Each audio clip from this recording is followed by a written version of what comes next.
Bueno, hay toda una discusión muy caliente que se expresó ayer durante el programa, después siguió durante el día, respecto de esta convocatoria de los productores rurales a cerrar cuentas en el Credit Coop en repudio al impuesto a la riqueza y a su impulsor Carlos Heller, que es por otra parte quien maneja el banco. Hubo todo tipo de reacciones, en un rato vamos a discutir entre nosotros qué nos parece esto, pero bueno, en el medio legisladores de todos los partidos se solidarizaron con el diputado del Frente de Todos, presidente del banco. La asociación bancaria, Sergio Parazo, dijo que la propuesta de cerrar las cuentas es golpista, antisocial y antinacional. Yo no lo puedo creer realmente que Parazo... ¿Golpista? Delirio.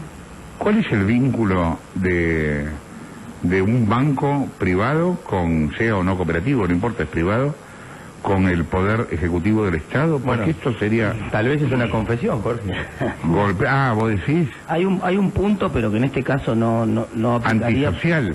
Hay un punto de riesgo, que es que en el sistema financiero hay algo que se llama asimetría informativa. ¿Qué te quiero decir? Si se funde la verdulería de la esquina, yo no voy a sospechar de las bananas de la otra verdulería.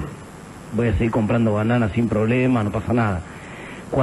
Si realmente cae un banco, supongamos que este boicot, para llamarlo de alguna manera, hace caer el banco. Si cae un banco, bueno, eso puede arrastrar a otros bancos del sistema financiero y puede generar una crisis en el sistema financiero, en un contexto en el cual no le sobra nada al sistema financiero. O sea, no es yo lo entiendo. Ahora, siempre pasa lo mismo, ¿viste? Cuando se cae una fábrica de 2.000 tipos, no le importa a nadie. Se cae un banco, todos rescatan el banco. Esta cosa de yo entiendo que el banco es el símbolo del capitalismo por excelencia. Ahora, a veces también habría que ver qué conducta tenemos con los bancos. Yo igual no creo, sinceramente, que pueda existir riesgo alguno respecto de que el Credit Coop se caiga por esto. Acá hay otra discusión, me parece, que sería interesante plantearla, lo que pasa es que ahora tenemos una llamada, pero que tiene que ver con nuevas formas de participación de la política. Totalmente. Que es lo que hablábamos ayer con este señor del solar de la Sociedad de Rojas. ¿Es discutible? Todo es discutible. Ahora, nuevas formas de participación de la política. Los tipos están enojados y quieren expresar. Y nuevos actores, Jorge, nuevos actores también. Por eso y en ese contexto, yo te digo sinceramente, a mí me parece bien. Me parece bien que haya nuevas formas de participación de la política. Me parece bien que la gente se canse de la doble moral de los legisladores, etcétera. Porque ¿cuál es la autoridad moral de gente que tiene un montón de privilegios que decida que de golpe otros tengan que pagar tal cosa y que ese otro no sea hipermillonarios, de golpe sean tipos que tienen 100 hectáreas? Entonces, nada, es una discusión. Una paradoja en el medio de esto. El Credit Coop, por ser una entidad cooperativa, hay un montón de impuestos que no paga. César Lindgren es tributarista. ¿Qué tal, Lindgren? La Nata, ¿cómo va? ¿Qué tal, la Nata? Un gusto saludarlo. Gracias. También para mí. ¿De qué exentos están ¿de qué impuestos están exentos? Básicamente impuesto a las ganancias, que es un impuesto que hoy es el 30%. Todas las entidades cooperativas de cualquier tipo de cooperativas, y dentro de eso está el banco cooperativo, están exentos de impuesto a las ganancias, con lo cual es una situación, yo diría, de competencia muy fuerte respecto del resto de los bancos que no tienen este impuesto. Impuesto a las ganancias es el 30%. ¿El Credit Coop formalmente qué es? ¿Una cooperativa de capital? Es un banco de cooperativo. ¿Y cómo es la estructura de un banco cooperativo? Perdón por la ignorancia. Un banco cooperativo es que no es privado, sino que participan todos los socios de la cooperativa, y hay un comité de administración que seguramente es el que está presidido por el ideólogo de este impuesto a las grandes fortunas, o aporte solidario, como se lo quiera llamar.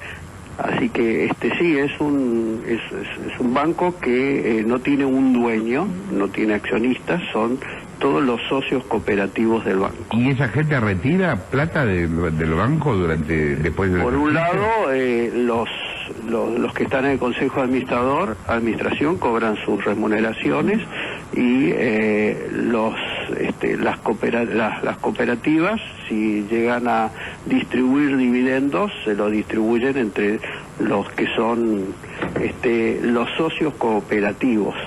¿Y esos dividendos también pagan ganancias? Esos dividendos pagan ganancias, sí. O sea, los dividendos pagan ganancias, el banco no. El banco no. Pero le damos una chance muy importante de capitalizar el banco sin distribuir dividendos, ¿no? Claro. Martín. Buen día, Lichín, ¿cómo estás? ¿Qué tal? ¿Cómo estás, Martín? En ese caso, normalmente, ¿qué es lo que termina pasando con cooperativas de ese estilo? Porque, por ejemplo, se produce una ganancia contable y un banco normalmente distribuye esa ganancia.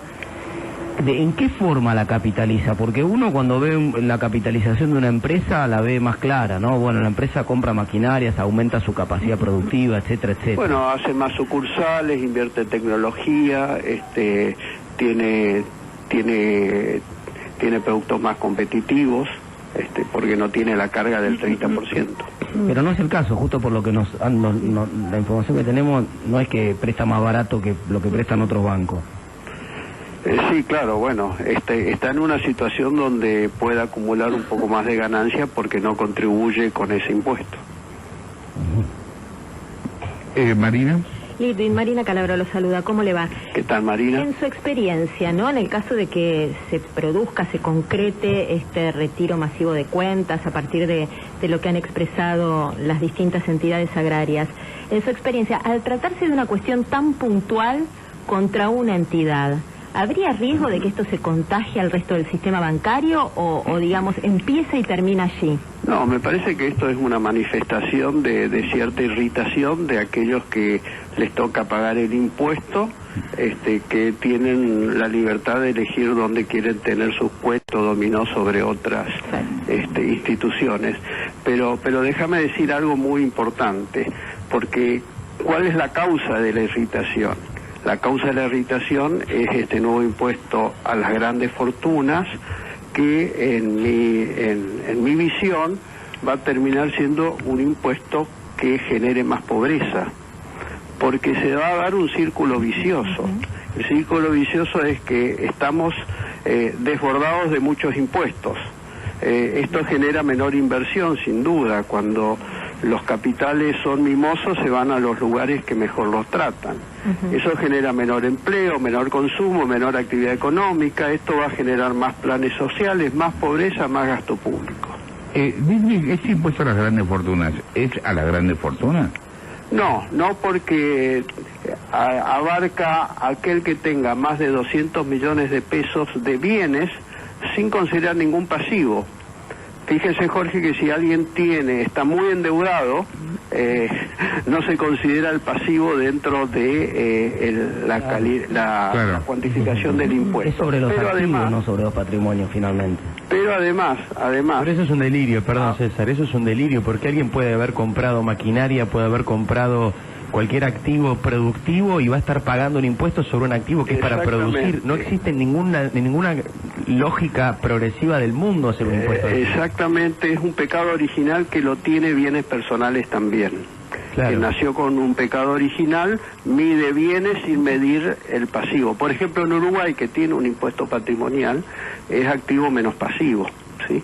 Pero bueno, este impuesto es exorbitante, grava básicamente lo mismo que grava bienes personales, pero es más caro que bienes personales, es más oneroso que bienes personales, porque grava todo lo que está exento. Por ejemplo, el que invirtió en títulos públicos argentinos, que no paga bienes personales, paga este impuesto.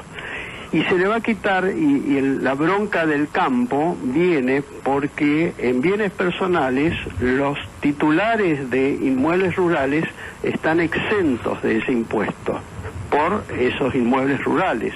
Acá no hay ninguna exención, quiere decir que todas las empresas cuyos dueños sean personas humanas van a tener que pagar el impuesto en cabeza de la persona humana y le van a quitar capital de trabajo a las empresas, no solo a los campos, sino a todas las empresas.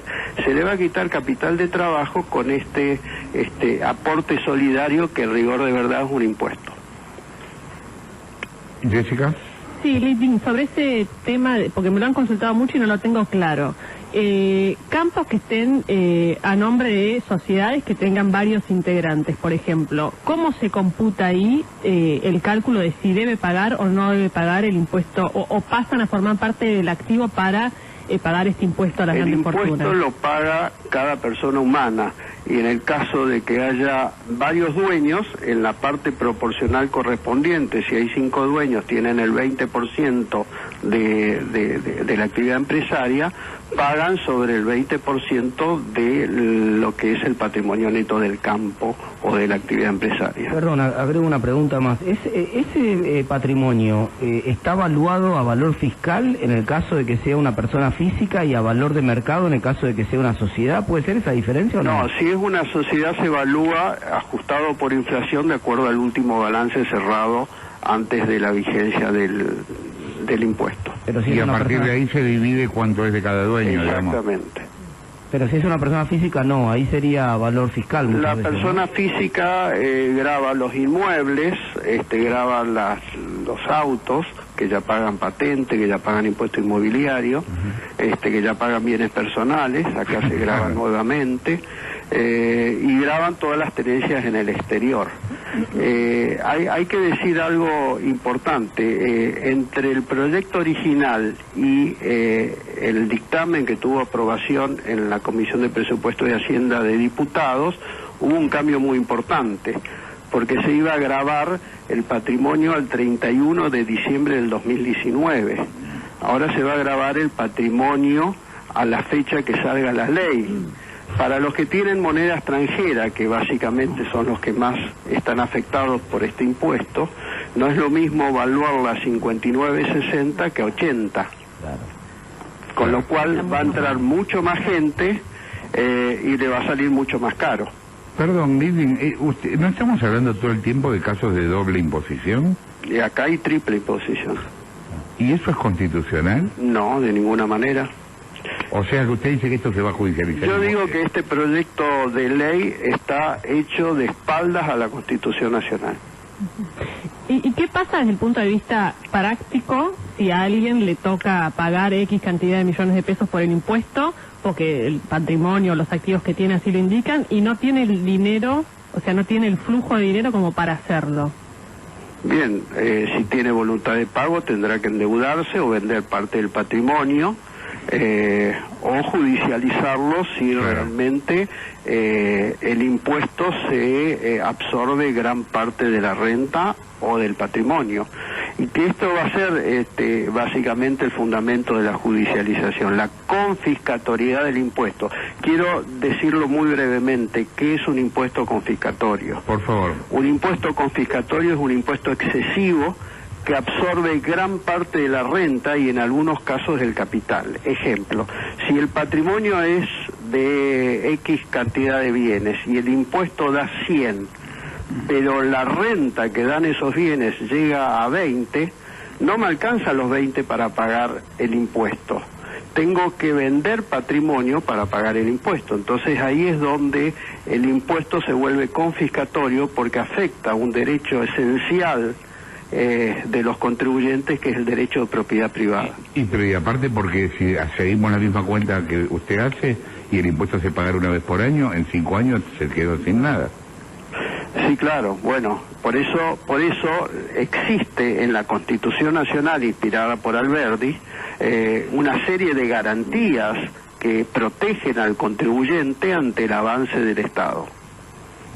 ¿Usted cómo ve este tema de la reacción de la gente del campo? ¿Le parece bien? A mí parece no me mal? gustan los boicots. ¿No le gustan? A mí personalmente no me gustan los boicots, más allá de que no estoy de acuerdo en nada con este nuevo impuesto. ¿Y usted qué haría para oponerse?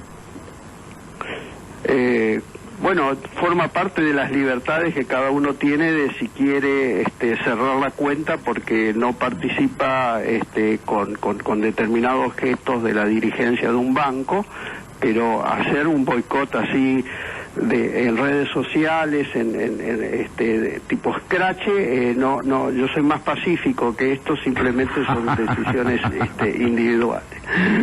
Living, muchas gracias por la comunicación, un abrazo. Adiós. César Living, quien hablaba, tributarista,